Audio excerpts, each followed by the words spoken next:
Protein. Question number 5 है हमारे पास, how plasma protein binding affect करती है हमारे पास डिस्ट्रीब्यूशन को, हाफ लाइफ को और एक्सक्रीशन ऑफ ड्रग को। और इसका सेकंड पार्ट है ड्रग इंटरेक्शन, फार्माकोकाइनेटिक और pharmacodynamic. Plasma protein binding of drug जो है वो डायरेक्टली प्रोपोर्शनल है हमारे पास ड्रग डिस्ट्रीब्यूशन के।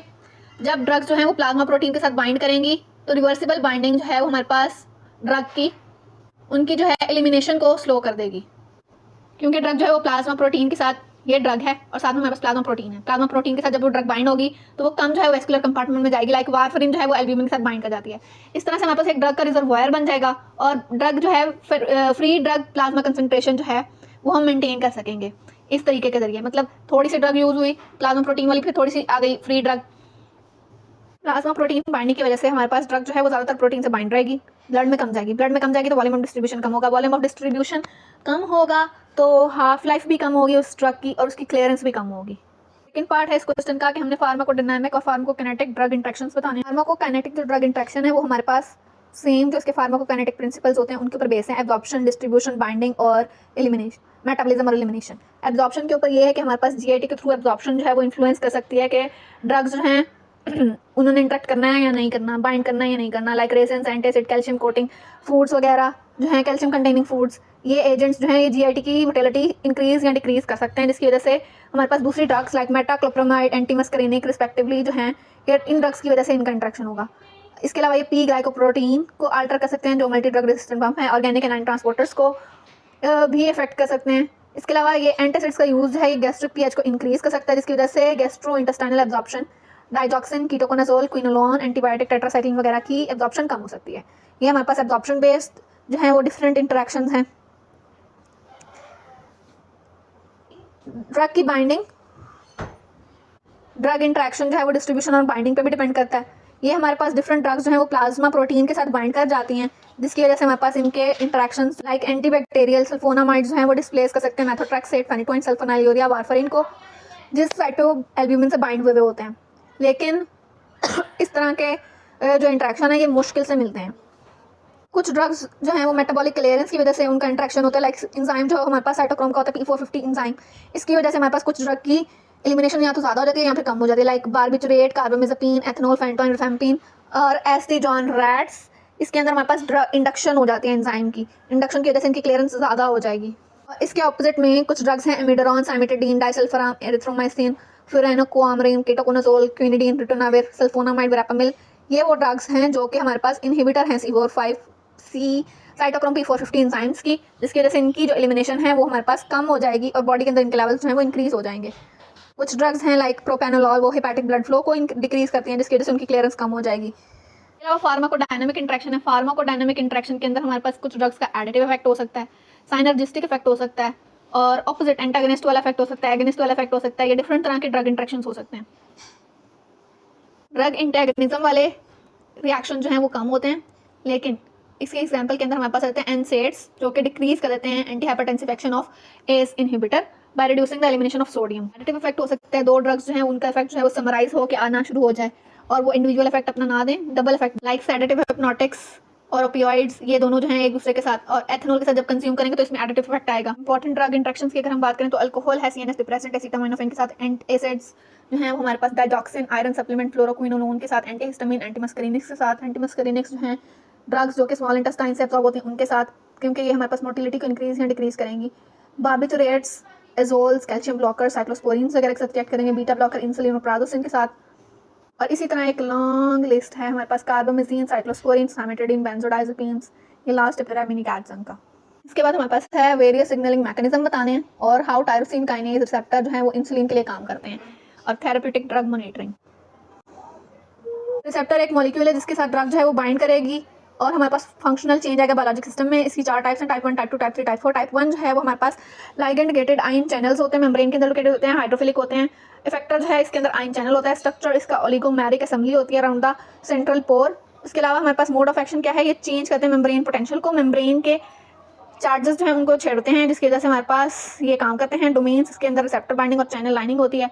ड्यूरेशन ऑफ एक्शन मिलीसेकंड है। इसके अंदर हमारे पास निकोटिनिक रिसेप्टर्स आ जाते हैं, निकोटीन, एसिटाइलकोलिन के, सेरोटोनिन के और गाबा। ये हमारे पास आयन चैनल, ये हमारे पास आयन चैनल की डायग्राम है जो कि हमारे पास आयंस को पास करने की वजह से हाइपरपोलराइजेशन या डीपोलराइजेशन कराएंगे और सेलुलर इफेक्ट्स प्रोड्यूस होंगे। 2 हमारे पास हैं जी प्रोटीन कपल रिसेप्टर। जी प्रोटीन कपल रिसेप्टर मेम्ब्रेन्स के अंदर लोकेटेड होते हैं, हाइड्रोफिलिक होते हैं। इसके अंदर फैक्टर चैनल या एंजाइम्स होते हैं। ये मोनोमेरिक हो सकते हैं, ओलिगोमेरिक हो सकते हैं। जनरली ये होते हैं 7 ट्रांस मेम्ब्रेन हेलिसेस, जो इस तरह करके मेम्ब्रेन के अंदर पड़े हुए होते हैं, एक दूसरे के साथ कनेक्टेड होते हैं। हेप्टाहेलिकल रिसेप्टर। जी प्रोटीन्स जो हैं वो प्रोटीन की फॉस्फोराइलेशन कराते हैं।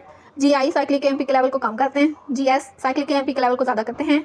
GQ IP3 और डाइसाइक्लिसरोल के लेवल को ज़्यादा करते हैं।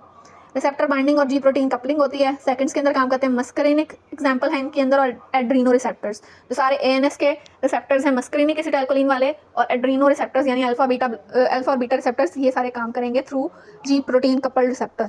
अगर डायग्राम देखें तो ये हमारे पास जी प्रोटीन्स पड़ी होती हैं। जी प्रोटीन के 3 सब यूनिट होते हैं, अल्फा बीटा गैमा। हेप्टाहेलिकल रिसेप्टर होता है। जी प्रोटीन जो है हेप्टाहेलिकल रिसेप्टर के ऊपर आके कोई भी लाइगेंड लगता है, वो जी प्रोटीन के अल्फा सब यूनिट को GTP देता है। वहाँ से ये इफेक्टर यानी एडेनोलाइल साइक्लेज या गोनालाइल साइक्लेज वगैरह के साथ एक्ट करके तो सेकंड मैसेंजर बनाते हैं। सेकंड मैसेंजर 4-5 तरह के हो सकते हैं, calcium, DAG, IP3, cyclic AMP या साइक्लिक GMP। इससे हमारे पास कैल्शियम रिलीज होगा, फॉस्फोराइलेशन होगी प्रोटीन की, अदर इफेक्ट्स होंगे, सेलुलर इफेक्ट्स प्रोड्यूस होंगे। इसके बाद हमारे पास है टाइप 3 के अंदर रिसेप्टर काइनेसेस होते हैं, लाइक टायरोसिन काइनेज, जो कि क्वेश्चन के अंदर पूछा हुआ है। मेम्ब्रेन के अंदर प्रेजेंट होते हैं, हाइड्रोफिलिक होते हैं, प्रोटीन काइनेसेस होते हैं। ये सिंगल ट्रांसमेम्ब्रेन हेलिक्स होता है, जो कि एक्स्ट्रा सेलुलर डोमेन भी होती है और इसकी इंट्रासेलुलर डोमेन भी होती है। कुछ इस तरह का हमारे पास स्ट्रक्चर होता है। इंसुलिन रिसेप्टर का 2 अल्फा सब यूनिट होते हैं, 2 बीटा सब यूनिट होते हैं। अल्फा बाहर होते हैं, बीटा अंदर होते हैं। इन दोनों को डाइसल्फाइड ब्रिज से जुड़े हुए होते हैं।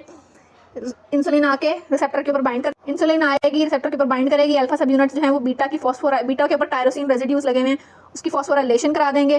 वो फॉस्फोराइलेटेड टायरोसिन जो है वो हमारे पास आगे इंसुलिन रिसेप्टर के सबस्ट्रेट्स बनाएगी और एक्टिव सिग्नलिंग पाथवे देगी, जिसकी वजह से हमारे पास मजीद जो है ये काइनेज और फॉस्फेटेज वाला पाथवे चलेगा और बायोलॉजिकल इफेक्ट प्रोड्यूस होंगे इंसुलिन के। लास्ट रिसेप्टर है हमारे पास टाइप 4, जो कि न्यूक्लियर रिसेप्टर है, इंट्रासेलुलर होते हैं, ये हाइड्रोफोबिक हैं, जीन ट्रांसक्रिप्शन के अंदर रोल प्ले करते हैं, मोनोमेरिक होते हैं और इनके अंदर हमारे पास एक रिसेप्टर साइट होती है और एक DNA बाइंडिंग डोमेन होती है। इसको हमारे पास और सुडेज लगते हैं, इसके अंदर steroid, vitamin D, nitric oxide, cytokine receptors आ जाएंगे। इसमें क्या होगा कि हमारे पास ये जो चारों steroid, vitamin D, nitric oxide और साइटोकाइंस वगैरह ये न्यूक्लियस के सेल के अंदर आएंगे, वहाँ से न्यूक्लियस में जाएंगे, न्यूक्लियस के ऊपर रिसेप्टर पड़े होंगे, वहाँ से जीन ट्रांसक्रिप्शन होगी, प्रोटीन सिंथेसिस होगी, रेड एंड सेलुलर इफेक्ट्स आएंगे। नेक्स्ट क्वेश्चन है थेराप्यूटिक ड्रग मॉनिटरिंग। वो हम कैसे करेंगे? डोजेज रिजीम से। डोजेज रिजीम क्या है? हमारे पास प्लान, किस प्लान के तहत हम ड्रग एडमिनिस्टर करेंगे over a period of time. Plan for drug administration over a period of time. Optimal dosage regime जो है वो हमारे पास थेराप्यूटिक लेवल ऑफ ड्रग को मेंटेन करती है ब्लड में without exceeding the level. Toxic concentration के अंदर हम नहीं जाना चाहते, जिसकी वजह से हम डोजेज रिजीम अप्लाई करेंगे। मिनिमम थेराप्यूटिक और टॉक्सिक कंसंट्रेशन अप्लाई करेंगे इस हम डोजेज रिजीम से। वॉल्यूम ऑफ डिस्ट्रीब्यूशन और क्लियरेंस कैलकुलेट कर सकते हैं। 2 तरह की डोजेज होती हैं, एक होती है मेंटेनेंस डोज और दूसरी होती है लोडिंग डोज। अब मेंटेनेंस डोज क्या है और लोडिंग डोज क्या है, इसको हम देखते हैं। The dose for regular administration to maintain target plasma level, उसको हम कहेंगे मेंटेनेंस डोज या स्टेडी स्टेट कंसंट्रेशन। इसके इफेक्ट करती है क्लियरेंस और हाफ लाइफ ऑफ टाइम पे। स्टेडी स्टेट जो है वो हमारे पास डायरेक्टली रिलेटेड है रेट ऑफ एलिमिनेशन पे और क्लियरेंस और डिजायर्ड प्लाज्मा कंसंट्रेशन पे। मेंटेनेंस डोज का फॉर्मूला है हमारे पास रेट ऑफ डोजिंग, जो कि स्टेडी स्टेट है, ओवर एफ का मतलब है फ्रैक्शन एब्जॉर्ब यानी bioavailability multiply by dosing interval, कितने इंटरवल के बाद हम डोज दे रहे हैं। Rate of dosing divided by bioavailability multiply by dosing interval, ये हमारे मेंटेनेंस डोज का फॉर्मूला है। यूनिट्स हमारे पास क्या है? Minute per hour, hours per day, जब हम इसको बड़े यूनिट में कन्वर्ट करेंगे। डोजिंग स्मॉलर होती है, मोर फ्रीक्वेंट होती है, क्योंकि हमने बार बार डोज देनी है ताकि एक स्टडी कंसंट्रेशन जो है मेंटेन रहे। Large and less frequent maintenance dose कब देंगे और स्मॉल और मोर फ्रीक्वेंट कब देंगे? स्मॉलर तब देंगे जब हमारे पास थेराप्यूटिक और टॉक्सिक कंसंट्रेशन के दरमियान डिफरेंस कम होगा, तब हम स्मॉलर डोज देंगे। और लार्ज तब देंगे जब हमारे पास डिफरेंस थेराप्यूटिक और टॉक्सिक कंसंट्रेशन के अंदर डिफरेंस लार्ज होगा। अब बात करते हैं लोडिंग डोज की। लोडिंग डोज की अगर हम बात करें तो इसके अंदर हमारे पास वो डोज जो कि हमारे पास specific plasma drug concentration single administration से अचीव कर सकते हैं। एक सिंगल डोज दी और प्लाज्मा ड्रग कंसंट्रेशन अचीव हो गया, इसको हम लोडिंग डोज कहेंगे। ये वॉल्यूम ऑफ डिस्ट्रीब्यूशन पे डिपेंड करती है। इसका फॉर्मूला है हमारे पास loading dose volume of distribution multiply plasma concentration divided by bioavailability. Loading dose जो है वो मिलीग्राम्स के अंदर होती है। लोडिंग डोज जो है वो लार्ज कब होगी और स्मॉल कब होगी? लोडिंग डोज लार्ज होगी हमारे पास जब volume of distribution blood volume से ज़्यादा होगा, तो लार्ज डोज को हम स्लोली देंगे। लोडिंग डोज स्मॉल कब होगी? वॉल्यूम ऑफ डिस्ट्रीब्यूशन जब ब्लड वॉल्यूम से कम होगा तो हम रैपिडली वो डोज दे देंगे। इसके बाद शॉर्ट नोट है स्पेयर रिसेप्टर पे, ऑर्फन ड्रग पे, जीरो ऑर्डर काइनेटिक्स और inverse agonist. So what is spare receptor? वो रिसेप्टर जो कि ड्रग की कंसंट्रेशन जो मैक्सिमम एफिकेसी प्रोड्यूस कर रही है लेकिन ड्रग के साथ बाइंड नहीं है, वो रिसेप्टर जो खाली रह गए हैं, ड्रग बाइंड नहीं है जिनके साथ, उसको हम कहते हैं स्पेयर रिसेप्टर। ये कब होगा? जब हमारे पास Emax जो है वो Bmax से ज़्यादा होगा या EC50 जो है वो KD से ज़्यादा होगा। मैकेनिज्म क्या है हमारे पास स्पेयर रिसेप्टर का? जो हमारे पास ड्यूरेशन ऑफ इफेक्टर एक्टिवेशन है वो ड्रग इंटरेक्शन से ज़्यादा हो, या रिसेप्टर्स जो हैं वो इफेक्टर से ज़्यादा हों, यानी रिसेप्टर बहुत ज़्यादा प्रेजेंट हैं, यहाँ हमारे पास इफेक्टर जो है वो ज़्यादा देर के लिए एक्टिवेटेड रहेगा तो हमें ड्रग को बाइंड करने की ज़रूरत नहीं पड़ेगी विद द रिसेप्टर। इस तरह से हमारे पास स्पेयर रिसेप्टर जनरेट होंगे।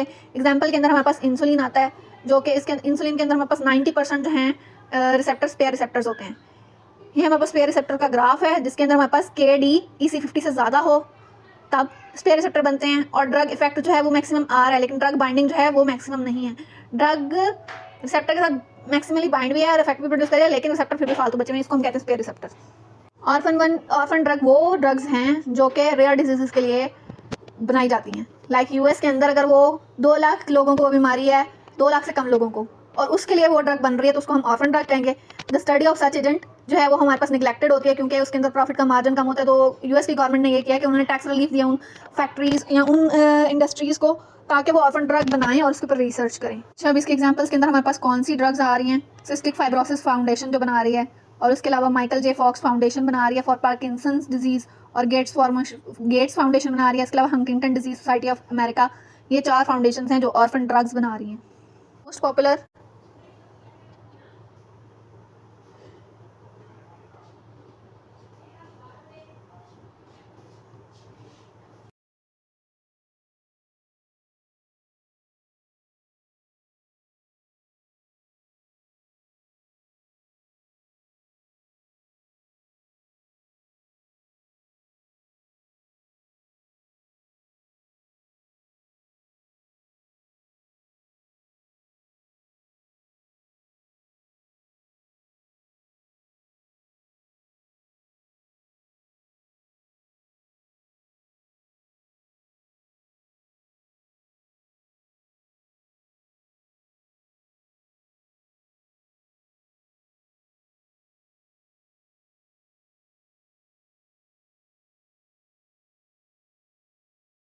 Third question is zero order kinetics.